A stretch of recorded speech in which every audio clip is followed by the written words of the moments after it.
주 안에서 항상 기뻐하라. 내가 다시 말하노니 기뻐하라. 이것이 이제 오늘 그 설교의 주제이고 또 우리가 드리는 오늘 예배의 주제가 됩니다. 주 안에서 항상 기뻐하라. 이게 얼핏 보기에는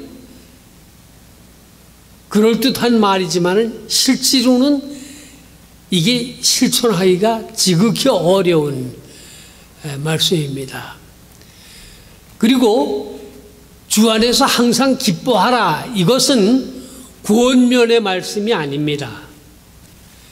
이것은 명령입니다. 반드시 그렇게 해야 하는 것이에요. 이게 뭐 해도 좋고 안 해도 좋은 게 아니고 명령입니다. 주 안에서 항상 기뻐하라.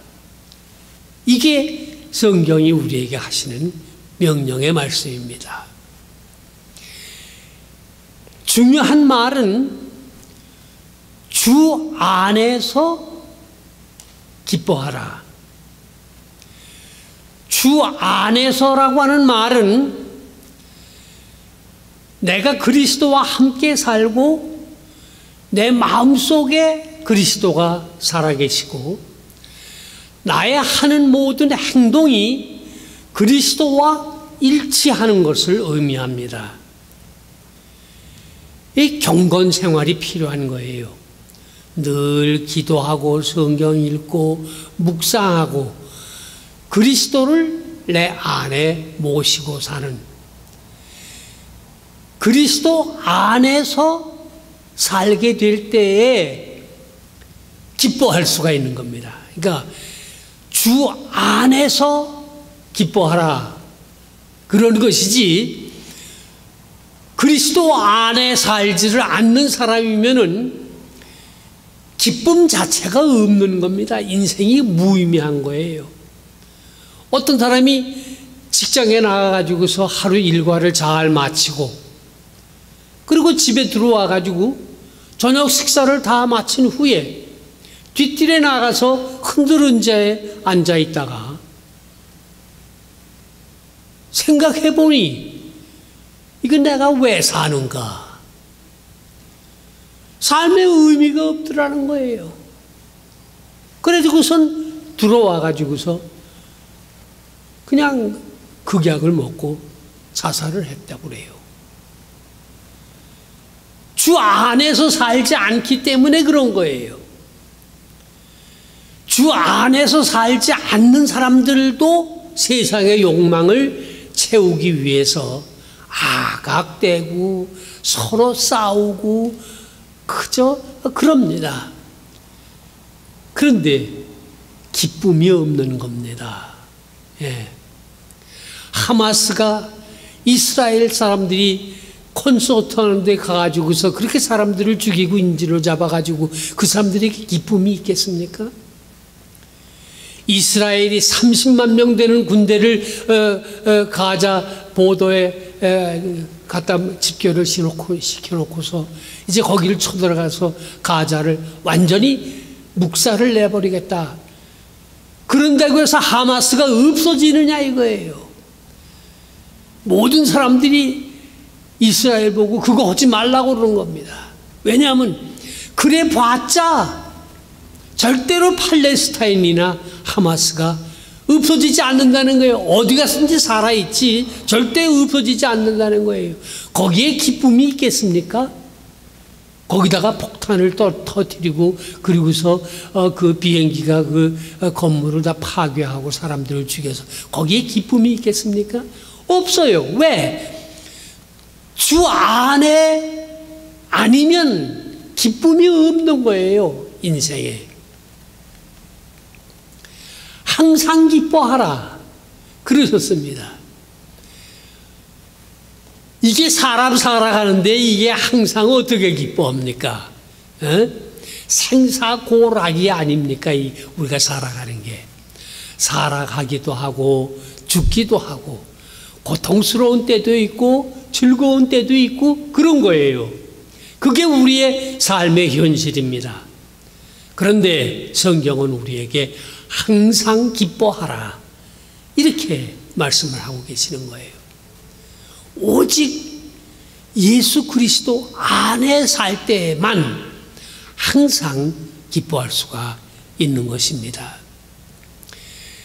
기뻐하라고 하는 것은 영생을 믿는 자들, 예수 그리스도를 심령에 모시고 살아가고 영생을 사는 믿는 사람들이 기뻐할 수가 있습니다. 그리고 아까도 말씀드렸습니다마는 이것은 모든 믿는 자들에게 거룩한 명령의 말씀인 것입니다.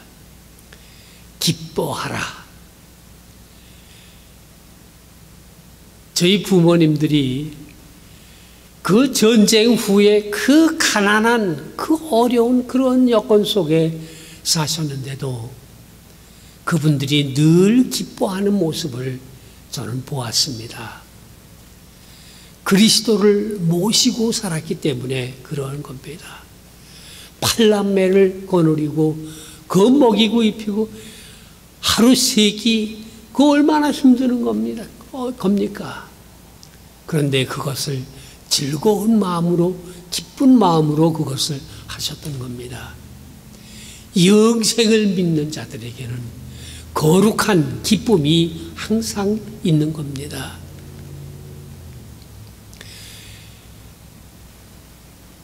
우리 부모님께서 항상 나팔 불 때 나의 이름, 나팔 불 때 나의 이름, 불을 그때 거기 참여하겠네, 이 찬송을 늘 하셨다고요.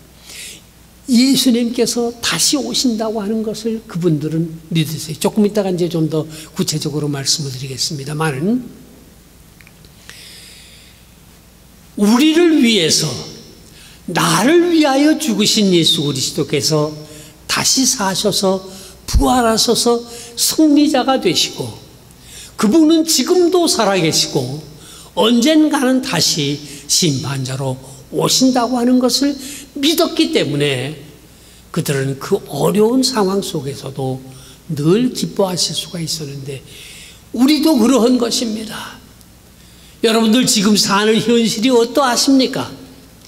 어떠한 상황에서든지 부활하신 승리자 예수님께서, 지금도 살아계시는 예수 그리스도께서 다시 오실 것이라고 하는 것을 믿는 사람들은 항상 기뻐하실 수가 있는 겁니다. 오늘 당장 지금 문 앞에 우리 예수님께서 오시면은 여러분들은 웃으면서 기쁨으로, 즐거운 마음으로 그 예수님을 맞이하실 준비가 되어 있습니까? 나팔 불 때 나의 이름, 불을 그때 거기 참여하겠네, 이 찬송을 우리가 부릅니다. 준비가 되어 있느냐?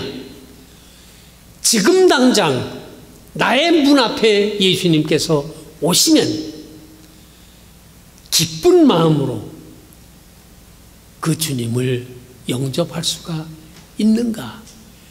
이게 핵심이 되는 우리의 신앙이 되어지는 것입니다. 너희 관용을 많은 사람들에게 알게 하라 하셨습니다. 관용이라고 하는 게 하나님께서 가지신 본성입니다. 오늘 안미나 집사님께서 읽어주신 구약 성경에 이스라엘 백성들이 광야에서 모세에게 거역하면서 우상을 만들었습니다. 금고리를 다 가지고 오라고 해가지고서 그거를 가지고 송아지 형상을 만들어 놓고 거기에다가 절을 하고 거기에다가 예배를 드렸습니다. 이게 하나님께서 보실 때에 얼마나 섭섭하기도 하지만은 마음 아프기도 하고 배반감, 그 얼마나 그 마음이 아프셨겠어요, 하나님께서. 예. 이게 뭐 우리의 인간적으로 생각하는 거죠. 그래서 하나님께서 모세에게 말씀하시기를 내가 너에게 애굽에 있을 때 홍해를 가르게 하고 기적을 일으키고 했던 그 지팡이를 들고 내려가라. 내가 이 백성들을 이곳에서 아주 전멸시켜버리겠다. 하나님께서 그러셨다고요. 그러니까 모세가 하나님께 엎드려서 애걸복걸하는 거예요. 이 백성들을 용서해 주십시오. 애굽에서 이 사람들을 이끌어내가지고 여기까지 왔는데 여기에서 전멸을 당하고 만다고 하면은 애굽 사람들이 우리를 보고서 뭐라고 할 겁니까? 그리고 하나님이 있느냐 없느냐 이렇게 할 텐데 이거 어떻게 하면 좋습니까? 정말 살려주십시오. 그랬는데 본문의 끝에 하나님께서 뜻을 돌이키시사, 이게 관용이에요. 관용. 뜻을 돌이키시고서 백성들을 멸망시키지 않으셨다. 꼭 우리가 구약 성경에서 읽었습니다. 하나님께서 그 본성 안에 이런 관용을 가지고 계시는 겁니다. 그래서 끝까지 인간을 사랑하시고 끝까지 참으시고 끝까지 인간을 구원하시려고 하신 것입니다. 우리가 이 하나님을 믿는 사람들이고 이 하나님의 사랑을 받은 그런 그리운 그리스도인들입니다. 하나님께서 가지고 계시는, 예수님께서 가지고 계시는 이 관용, 이 너그러운 마음을 가져야 합니다. 특별히 자녀들에게 너그러운 마음을 가져야 합니다. 어떤 분이 제게 그런 얘기를 합니다. 이 세상에 고운 사람들도 있지만은 미운 사람들도 많이 있습니다. 어떤 사람은 나한테 해코지를 했기 때문에 밉지만은 어떤 사람은 나하고 아무런 상관도 없는 사람이에요. 나한테 좋은 일을 한 것도 없고 나한테 해코지를 한 것도 없는데 그 사람만 보면 그냥 싫다는 거예요. 왜 그런지 모르겠지만은 여러분들도 혹시 그런 사람 있으십니까? 내가 이 사람 얘기를 듣고서 그 공감이 가더라고요. 예. 왜냐? 아무런 상관이 없는데도 고운 사람이 있는가 하면은 아무런 상관이 없는데, 아이고, 저 사람은 아니는 저 사람 싫어. 그런 사람들이 있어요. 이게 인간의 그 마음이라고요. 이것을 하나님을 믿는 사람들은 그리스도를 영접하고 영생의 삶을 살아가는 사람들에게는 이런 것이 없는 거예요. 관용을 베푸는 거예요. 고운 사람이든 미운 사람이든 하나님께서 모두를 사랑하시는 그런 너그러운 마음을 가진 것과 같이 그런 너그러운 관용을 가지고 있으면은 이 마음 속에서 기쁨이 샘솟아 나오는 겁니다. 누가 뭐 좋은 물건을 가져다 주어서 선물을 받아서 기쁘는 것이 그것도 아니요. 누가 나를 뭐 이렇게 칭찬을 해줘서 기쁜 것도 아닙니다. 구원받은 하나님의 백성으로서 하나님의 뜻을 따르고 그분의 관용을 나도 실천에 옮기고 그리스도를 내 마음속에 모시고서 모든 사람에게 관용을 베풀며 살아가게 되어지면은 내 속에서 샘물과 같은 기쁨이 솟구쳐 나오는 것입니다. 살아가면서 어려운 일이 있을 수가 있습니다. 그럴 때 사도 바울은 우리에게 말씀하시기를 염려하지 말라. 모든 일을 기도와 간구로 하나님께 아뢰라 그러셨습니다. 우리가 예수를 믿고 구원받고 하나님의 자녀가 돼가지고 살아가지만도 아직 우리가 이 세상에 살고 있는 동안에는 때를 따라서 괴롭고 고통스럽고 염려스러운 그런 일들이 있는데 성경은 우리에게 말씀하시기를 아무것도 염려하지 말고 혹 그런 일이 다가오거들랑 기도와 간구로, 기도는 일상에서 하는 기도예요. 하나님을 찬양하고 감사하고 그러는 거예요. 간구는 뭡니까? 아주 특별한 경우에 하나님께 간절히 구하는 그런 기도를 통해 가지고서 하나님께 아뢰라 이런 것입니다.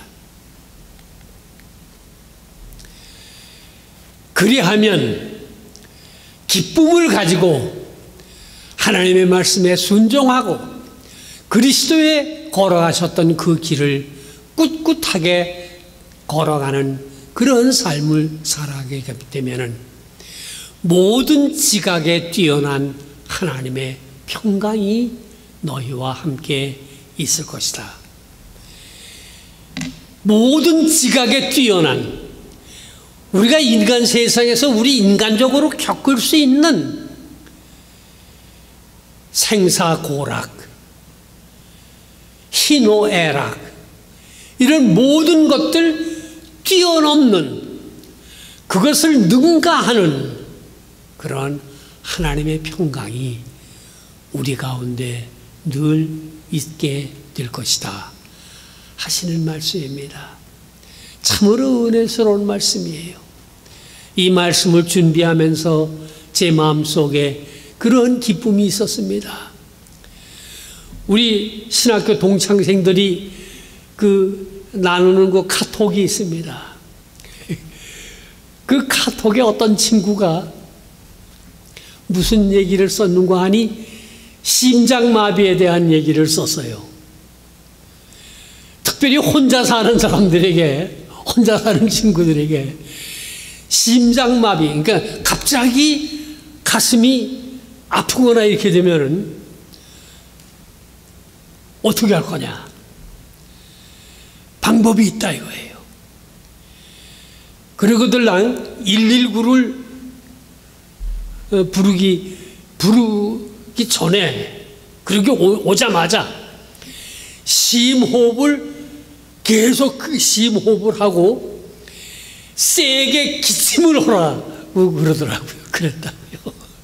그러면은 그 심호흡을 하고 기침을 하는 그 기침에 따라 그 힘에 의해 가지고서 심장에 이게 자극을 줄 수가 있기 때문에 견딜 수가 있는 거라고 그래요.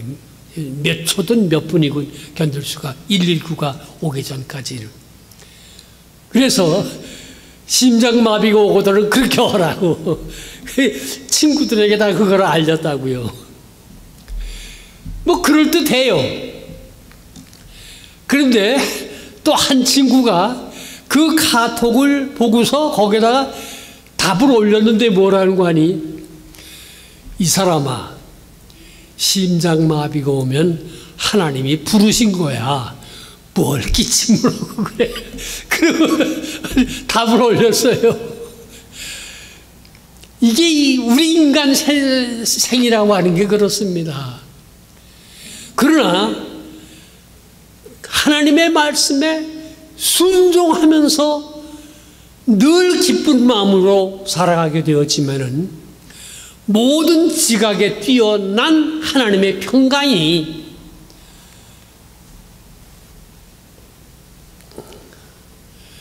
조금 기다려야 올라옵니다.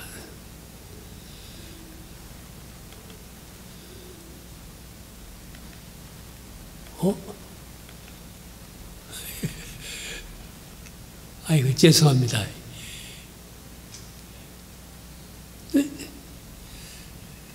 이게 마지막 장면이 나오질 않네요. 이 마지막 장면의 말씀이 중요한 겁니다. 모든 지각에 뛰어난 하나님의 평강이 그리스도 안에서 너희 마음과 생각을 지키시리라. 사랑하는 성도 여러분, 지금 보셨죠? 예. 하나님의 말씀을 따라 그리스도의 마음을 본받아 주 안에서 항상 기쁨의 생활을 하게 되어지면은 그리스도 안에서 하나님의 평강이 너희 마음과 생각을 지키시리라. 축복의 말씀입니다. 오늘 예배에 참석하신 사랑하는 성도 여러분, 이 말씀 기억하시고 매일매일의 생활 속에서 주와 동행하면서 늘 기쁜 생활, 늘 기쁨에 넘치는 생활 하시는 우리 모든 성도들 되시기를 주의 이름으로 축원합니다. 아멘. 기도하십시다. 감사합니다. 주의 말씀을 들을 때마다, 생각할 때마다 감사하고 또 감사합니다. 이 메마른 광야를 걸어가는 것 같은 우리의 인생살이 속에 늘 기뻐할 수 있는 이 신실하고도 값진 말씀 주신 것을 감사드립니다. 주여, 비옵나니 우리가 살고 있는 이 세상 속에 이 복음의 말씀을 알지 못하는 이들, 이 진리의 말씀을 알지 못하는 사람들에게 우리가 기회를 얻든지 못 얻든지 나아가 이 생명의 말씀을 증거할 수 있는 힘과 능력을 우리 모두에게 허락해 주시옵소서.